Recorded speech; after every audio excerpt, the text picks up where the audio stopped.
9 o'clock இருக்கணும் நடிக்கும்போது. Night வந்து 9 o'clock தான் விடுவாங்க. 9 to 9 கால் ஷீட். ஓகே. சிலர்லாம் நான் ஏன் 9 o'clock வரணுமா? நான் 10 o'clock தான் வருவேன். 11 o'clock தான் வருவேன். ஷாட்டுக்கு ஆன் டைம் வரமாட்டேன். என்ன ஈவினிங் நைட் 9 வரைக்கும் ஷூட் போகுமா? அதெல்லாம் முடியாது. நான் 6க்கு கிளம்பணும், 7க்கு கிளம்பணும். ஸோ அந்த மாதிரிலாம் ரொம்ப 9 to 9 தானே கால் ஷீட். அதான் சொல்கிறேன். 9 to 9 தானே கால் ஷீட். அப்போ ஆஃப் பேமெண்ட் கொடுத்தா ஒத்துப்பியா? அந்த விஷயம்லாம் இருக்குல்ல, அதெல்லாம் எனக்கு லிட்டரலி இரிட்டேட் ஆகும். அவங்க கிட்ட நம்ம என்னதான் கற்றுக்க முடியும்? எதுவும் கற்றுக்க முடியாது. நல்ல ரூம்ஸ் தான் இருக்கும். அதுலேயும் அவங்க சொல்லுவாங்க எனக்கு செப்பரேட் ரூம் வேணும். இப்போ ஒரு ரூமுக்கு ஒரு 3 ஆர்டிஸ்ட் 4 ஆர்டிஸ்ட்லாம் இருக்கும். சிலர் சொல்லுவாங்க இல்லை இல்லை நான் இங்கெல்லாம் உட்கார மாட்டேன், எனக்கு செப்பரேட் ரூம் தான் வேணும்.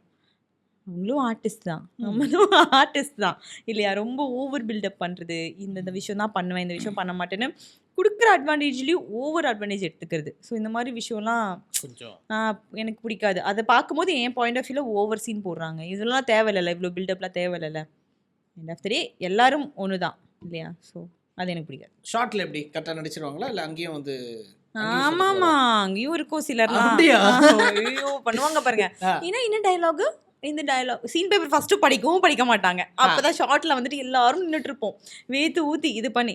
என்ன டைலாகு, இந்த டைலாகா, இதெல்லாம் நான் பண்ண மாட்டேன், இது நீங்கள் அதை மாற்றிருங்க, இதே இப்படி இருக்குது, அவங்க என்ன இவ்வளோ ஹார்ஷாக பேசுகிறாங்க, இவ்வளோலாம் எனக்கு செட் ஆகாது அப்படிமா.